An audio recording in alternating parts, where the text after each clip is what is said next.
In the autumn reign of revolutionary France, a crowd led by Parisian market women dragged cannon through the mud toward Versailles because the city was running out of affordable bread.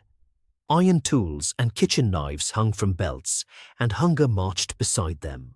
Today the same food waits, sliced in plastic beneath supermarket lights, so ordinary that a dry heel can be thrown away without thought. In 1789, a loaf could help pull a monarchy from its palace. By the next day, the royal family was being escorted toward Paris under armed guard. Above the crowd rose loaves fixed to pikes, while voices announced that the baker, the baker's wife, and the baker's boy were returning to the city. The king was no longer being described as a ruler. He had become the man responsible for feeding Paris. A monarchy wrapped in silk and gold could still be dragged through the rain by people who could no longer afford flour. Bread has paid workers, marked social class, financed states, filled military warehouses, disciplined bakers, stabilized cities, and helped turn shortages into revolts. No crown was too powerful to ignore it, because every crown eventually faced the same question: what happens when the people cannot eat? The answer lies behind a food so familiar that its history has almost disappeared. The strange part is that bread may be older than farming itself. Long before fields were fenced, before taxes were counted, and before kings claimed ownership of grain, human hands were already crushing wild seeds into flour. What began as a difficult meal beside a stone hearth would help encourage settlement, storage, labor, hierarchy, and government. Bread did not simply feed civilization after civilization appeared. It may have helped make civilization necessary. If you like stories where ordinary food turns into empire, trade, obsession, and hidden history, subscribe to Food Empire's History. Now, to understand how bread became this powerful, we have to go back to where the story really begins. More than 14,000 years ago, in the dry hills east of the Jordan Valley, small communities moved through a landscape of wild barley, grasses, gazelle, stone, and smoke. These people belonged to the Natufian world, a culture of hunter-gatherers who were beginning to spend longer periods in permanent or semi-permanent settlements. They did not stand in planted wheat fields. They gathered what the seasons offered, then carried baskets of tiny grains back toward hearths cut into the ground. At a site known as Shubaika, archaeologists found charred fragments of flatbread preserved in an ancient fireplace. The pieces were small, blackened, and easy to overlook, but microscopic analysis revealed crushed cereal grains and other plants worked into dough. The bread had been made thousands of years before agriculture became established across the region. That discovery overturned the comfortable assumption that people first farmed grain and only later invented bread. The sequence may have been far messier and far more human. Imagine the labor behind one of those early cakes. Wild grains had to be found at the right moment, shaken or cut from brittle stalks, cleaned, pounded, ground, mixed with water, shaped by hand, and laid against heated stone. The result was not a soft loaf with an airy center. It was likely thin, coarse, smoky, and gritty, with the taste of toasted seed and ash. It demanded far more effort than simply boiling grain into porridge. That means it was probably not an accidental food. Someone wanted it badly enough to do the work. Grinding stones reveal the cost. Day after day, bodies bent forward, shoulders pressed down, and arms pushed grain across rough stone. Fine mineral fragments entered the flour and slowly wore against teeth. Skeletons from early grain-eating communities preserved damaged joints and severe dental abrasion, silent records of meals that kept people alive while physically marking the people who made them.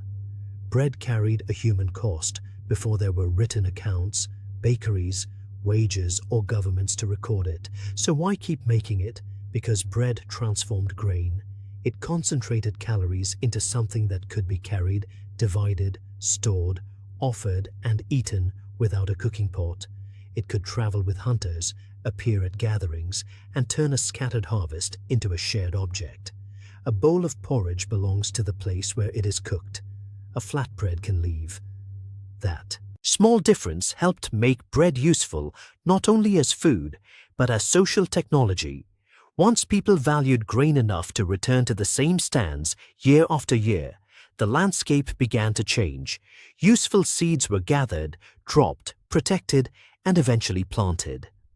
Wild grasses slowly became crops whose grains stayed attached long enough to be harvested. Settlements grew beside fields and water. Storage pits became granaries. Granaries required guards, rules, schedules, and decisions about distribution.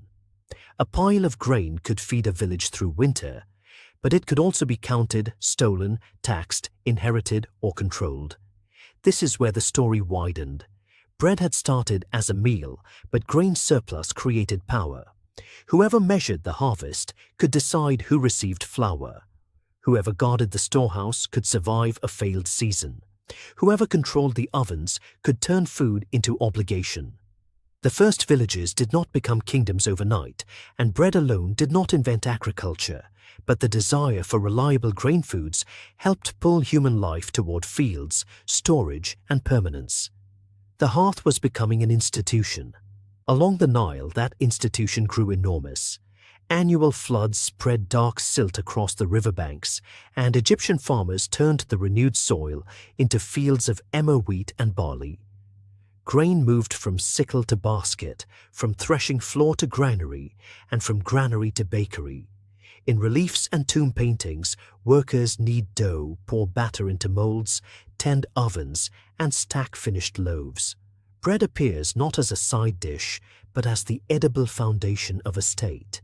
Egyptian bakers produced flat rounds, tall conical loaves, ring-shaped breads, sweetened breads, and offerings molded for temples and tombs. Some doughs were enriched with dates, fat, or flavorings. Others were rough daily rations. Fermentation, probably strengthened by the close relationship between brewing and baking, filled dough with gas and created lighter bread. A piece of active dough could be carried into the next batch, allowing yesterday's invisible yeast to raise tomorrow's loaf. The transformation was more than culinary. Bread entered religion, taxation, labor, and death. Loaves were placed before gods and buried with the dead because the afterlife was expected to require food. Grain was collected into royal stores and redistributed through temples and administrative centers. Scribes counted baskets while officials sealed storerooms. The loaf had become measurable wealth, and the people who controlled the measurement stood close to power. Workers near the pyramid complexes received rations that included bread and beer. The image matters. Monumental stone rose toward the sky, but the labor system below depended on ordinary grain being baked every day. Ovens had to stay hot, flour had to arrive, and thousands of mouths had to be supplied on schedule. The pyramids may look like achievements of stone, geometry, and royal ambition, yet behind them stood a quieter machine of fields, granaries, brewers, bakers, and ration lists. Bread could reward work, but it could also define rank. Fine flour required extra sifting and labor, so pale bread became easier for elites to claim. Coarser bread, dark with bran and mixed grains, remained the food of workers. Long before modern branding, color already carried status. A loaf could reveal whether its eater lived near the palace storeroom or at the edge of the harvest. What everyone needed was not distributed equally, and that inequality would follow bread for centuries. No empire exposed that calculation more clearly than Rome. At its height, the capital held a population so large that the surrounding countryside could not reliably feed it. Wheat arrived by sea from Sicily, North Africa, and especially Egypt. Ships left Alexandria loaded deep in the water, crossed a Mediterranean threatened by storms and wrecks, and unloaded near the mouth of the Tiber. From there, grain moved into warehouses, barges, mills, bakeries, and finally the hands of Rome's citizens. The entire city listened for those ships. A delayed fleet meant anxious markets. A failed harvest in a distant province could raise tension in neighborhoods that had never seen an Egyptian field. Merchants watched the weather, officials inspected warehouses, and emperors understood that grain reserves were as politically important as legions. Rome's famous grain distribution, the annona, supplied a large part of the citizen population with subsidized or free grain, and later with bread. Feeding the city became a permanent function of government. This was not generosity in the modern sense, it was political engineering. Roman leaders had learned that hunger could turn crowds against the state faster than speeches could calm them. The phrase "bread and circuses" survived because it captured an uncomfortable bargain. Provide food, spectacle, and a sense of inclusion, and urban order becomes easier to maintain. Interrupt the bread, and the same public squares built for celebration can fill with accusation. When shortages struck, emperors faced the crowd directly. Claudius was once confronted during a grain crisis and pelted with scraps and abuse. The incident revealed how thin the imperial image could become. A ruler might command provinces from Britain to Egypt, yet one failed supply chain could reduce him to a frightened man surrounded by hungry citizens. The empire stretched across continents, but its legitimacy could fit inside a loaf. To protect that legitimacy, Rome tightened control. Bakeries became essential public infrastructure. Professional baking associations were bound to state obligations, and in the later empire, many bakers found their occupation increasingly hereditary. A family that served the grain system could not easily step away from it. Bread for the public rested on private lives that had become administratively trapped. The consumer saw a loaf. Behind it stood law, duty, and coercion. The system was powerful, but dangerously dependent. North African grain was a structural support, not a minor import. When political control weakened and supply routes fractured, the Western capital lost part of the machinery that had sustained its population. Rome did not fall because one shipment failed, but shrinking distributions, empty warehouses, and cold ovens were visible symptoms of an empire losing the ability to organize itself. After Roman authority broke apart in the West, bread became more local again, but never less political. Medieval fields surrounded manors, villages, monasteries, and towns. Peasants planted grain under obligations to landlords and tithe collectors. Millers took a portion for grinding. Lords claimed fees for ovens. By the time flour became bread, several hands had already taken their share.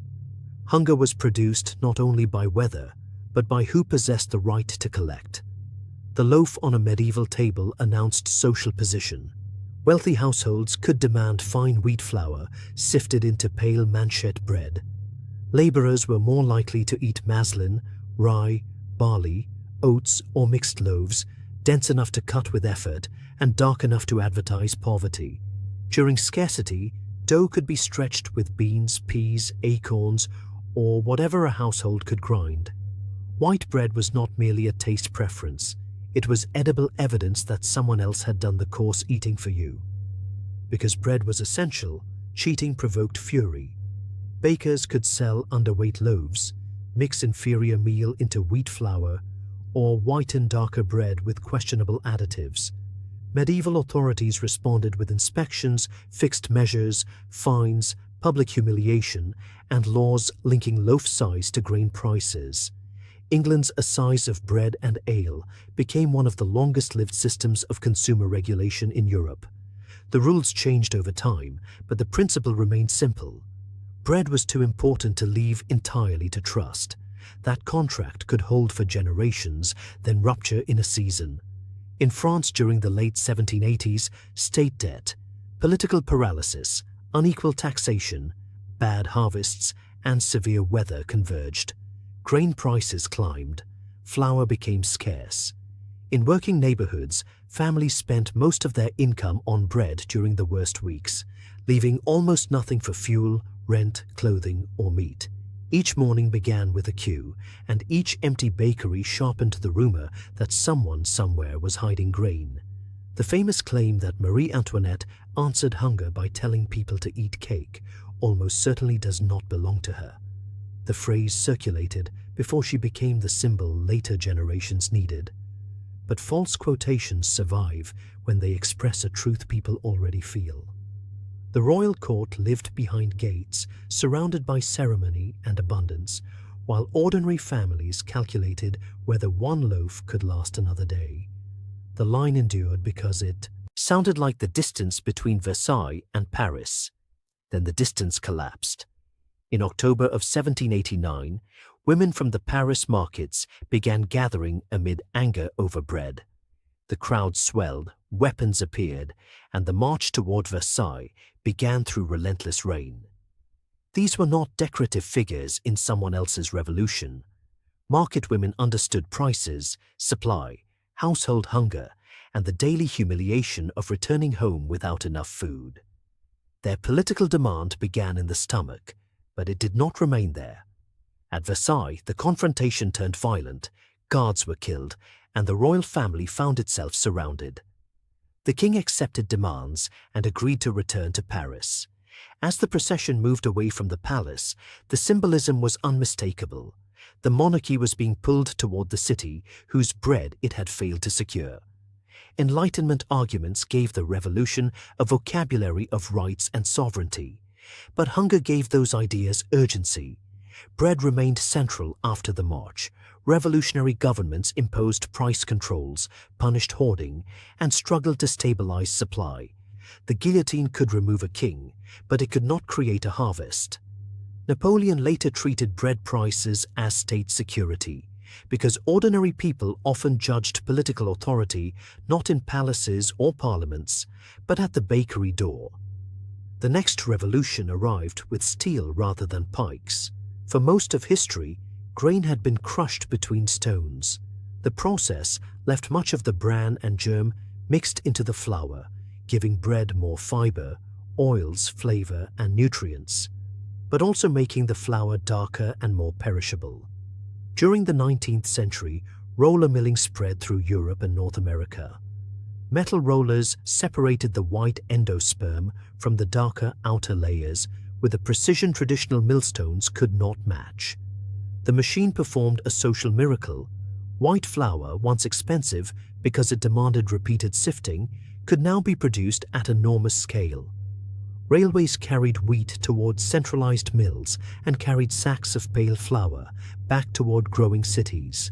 Industrial bakeries expanded, prices fell. The bread of the wealthy became the aspiration of everyone, and consumers who had spent centuries reading status in loaf color chose the whitest bread they could afford. But refinement removed more than color. Bran and germ contained fiber, vitamins, minerals, flavor, and oils. Milling them away produced flour that stored and traveled more easily, yet offered less nutrition. The modern loaf became softer, paler, and more commercially convenient. At the same moment, it became less complete. Later, governments required some nutrients to be added back into refined flour.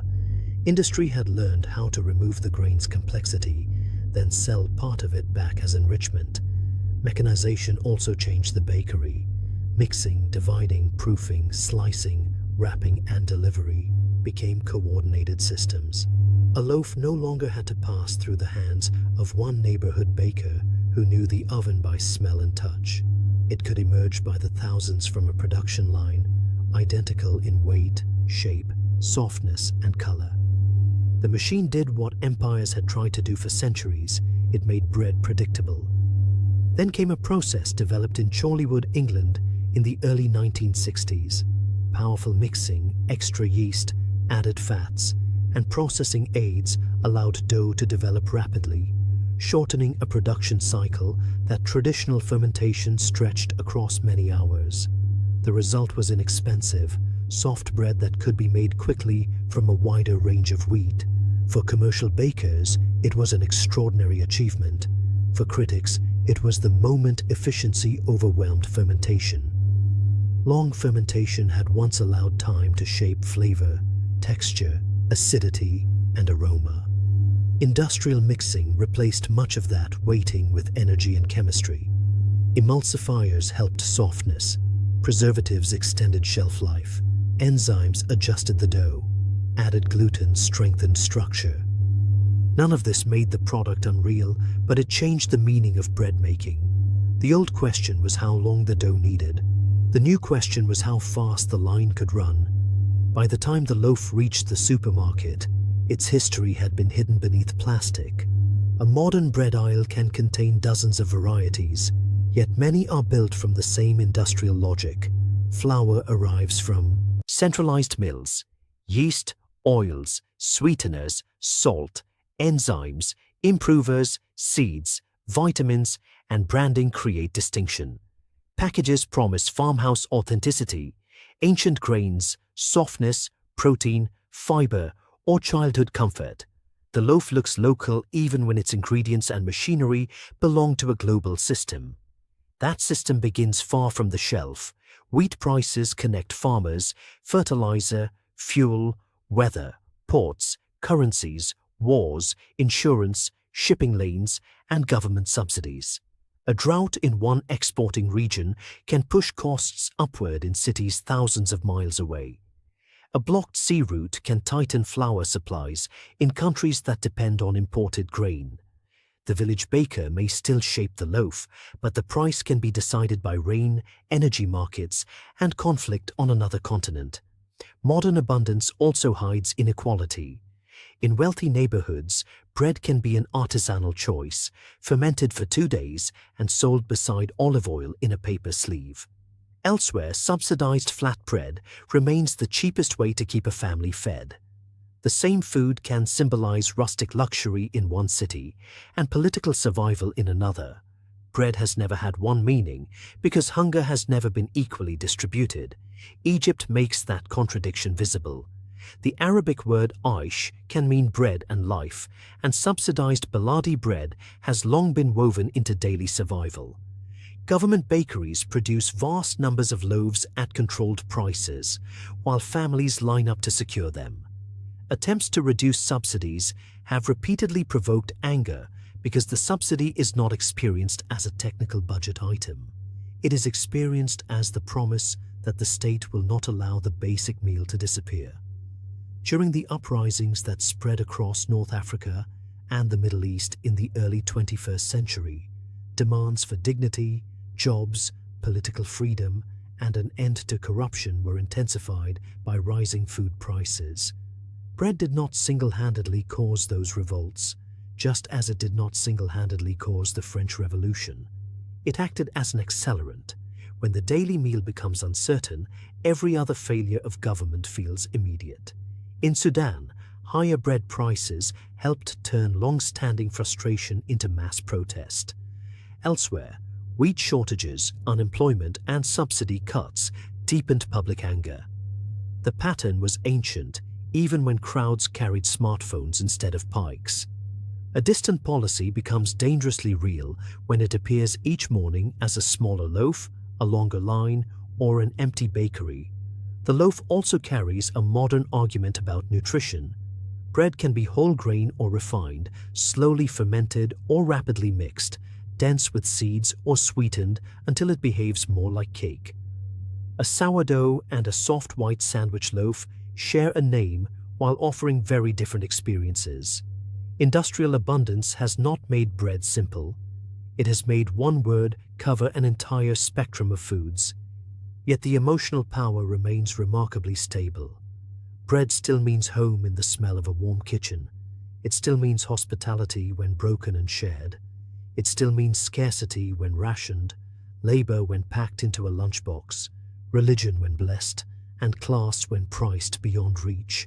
Few foods can move so easily from sacred table to prison ration, from palace banquet to refugee queue, from handcrafted luxury to the cheapest item in a shopping basket.